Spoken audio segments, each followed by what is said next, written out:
If you use your credit cards, you do not want to be rich. Well, anytime you say something about debt, people send it to me. Look Right, what Cubans say. Tweets, yeah. Look at what Cubans say. And vice versa. Yeah, so cut up your credit cards. If you use a credit card, you don't want to be rich. Yep, I like that line. That's a good line. That's my favorite line. I tell it to people all the time. People then they ask me, well, where's the best place to invest? I said, your best place to invest is to pay off all your credit cards and burn them. What if I told you using credit cards is not exactly the best option on your cards?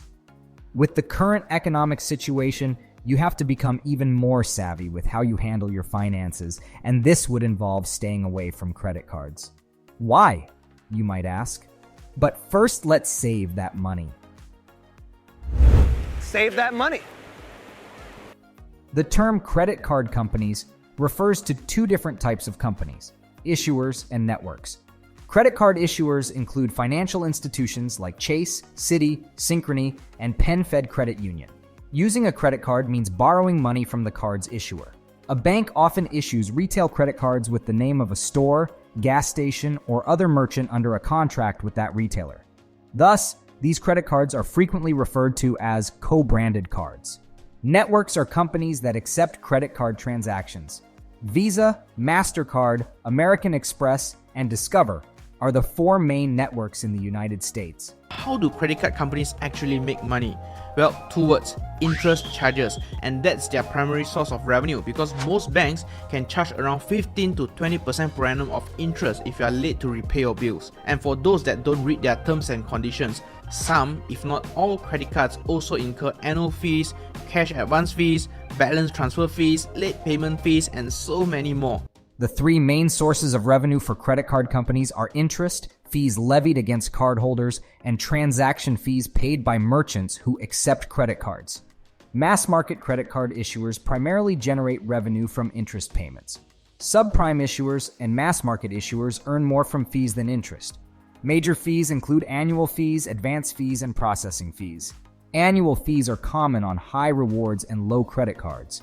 Issuers charge you cash advance fees using credit cards at ATMs, ranging from 2% to 5% of the amount taken out. Balance transfer fees typically range from 3% to 5% for debt transfers, with some cards waived or waived for specific periods. There are also late fees that can result from non-payment of minimum balances, with some cards waived or not charged, impacting credit scores. You also pay a processing fee, called interchange. It is usually 1%, 3% of the transaction, sent to the issuer via payment network. It varies based on transaction volume and value.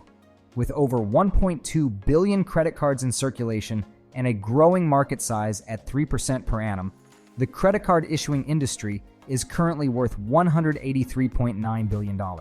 According to Forbes, the average credit card debt per borrower in the third quarter of 2022 was $5,474, $617 higher than the year before. Collectively, this adds up to $38 billion in new debt in a single quarter and represents a 15% increase year over year, the largest change in 2 decades. You see, the problem begins with the compounding of unsustainable debt. At this rate, debt is growing, and it's becoming unlikely to be cleared in a pretty long time. In 2021, 28% of all payments were made with credit cards, according to a study by the Federal Reserve Bank of San Francisco. Since the study's inception in 2016, this level has increased, showing that credit cards are outpacing cash and other forms of payment. Higher income families are more likely to use credit cards to make purchases. The percentage rises to 44% for households making above $150,000 and 34% for those making between $100,000 and $149,999. According to Forbes, 98% of households with annual incomes over $100,000 have a credit card, which is a vast majority.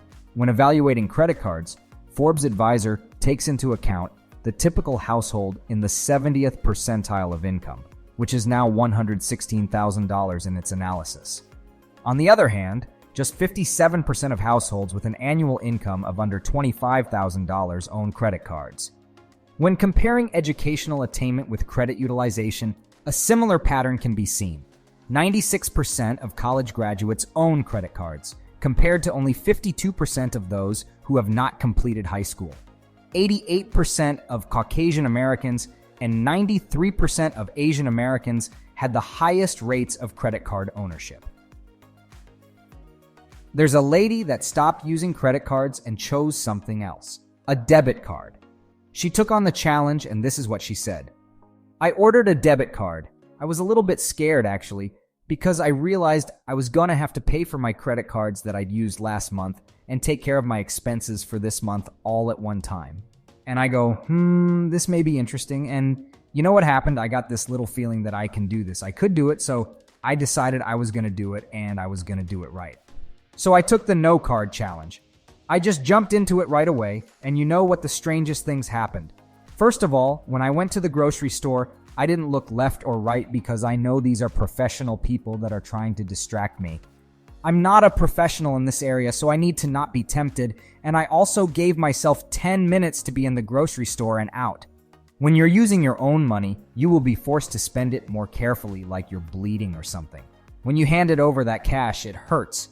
It surprised me. It was even better than that.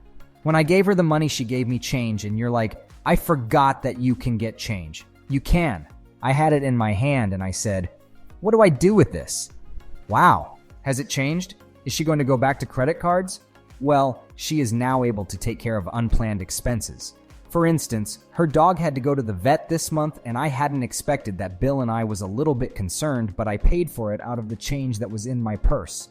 Now I've gotten a focus that I hadn't had for a long time. So did she keep track of how much she saved by using cash? She said she didn't have the time. But she was putting money in her purse so often that she didn't have time to keep the records. Guess what? She can now. She has realized the power of using her own money. You make decisions differently. That was my whole point with you doing this experiment. Did you know that only 9% of Americans currently make their purchases primarily with cash? The two most popular payment methods. Debit cards take money straight from your bank account, where credit cards let you borrow the bank's money and then you pay it off later. And sadly, if you don't pay off the credit card in full every month, then you'll be loaded with really expensive debt. Are debit and credit cards, with 54% and 36% of consumers, respectively, using real or virtual debit cards and credit cards, respectively. You can get a debit card, but she hasn't even gotten it yet, so she does a pure cash month, no plastic at all, which is the best. I mean, that'll really make you feel, you want to get pissed off about filling up your car. Try walking all the way into the market and laying down some of those Uncle Benjamins a couple of times after you paid it off. Now you're really getting bullied. That'll get you on your best game right there. That'll get you angry. You've been dealing with this for 30 years now. You spend more on a credit card, and you make decisions differently when you use other people's money. It affects you negatively for your financial future. When you're a kid and you have a toy and your friend wants it and you trade, you give him your toy and there's a visual transaction. You're happy, your friend's happy, everyone's happy. When you make a purchase, you're taking something. You give them your money and they keep your money and you keep whatever it is you get for the price. Just like a trade, it's greenbacks for stuff you see at trade. When you are purchasing something with plastic, you take their stuff, hand them your plastic, and they hand it back to you. You leave with both things. See, that seems a little bit childish when you think about it. But you know what? There's no trade. There's no transaction here because I'm getting both things. The thing I came for and the thing I came in with. I leave with the plastic and the thing. When I use money, I don't leave with the money. Yeah, I just leave with the thing, and there's something visually that happens inside of our brains that affects our emotions, affects our spirit, and it lowers the fact that we realize we just spent money. It's really hard to go into debt when you don't have the option to because your bank account is empty. But it's easy when you've got the lenders going. They'll happily give you as much money as you'd like. But a card denied when you have a debit card typically means you don't have the money. It's a whole idea, and that's really how it should be.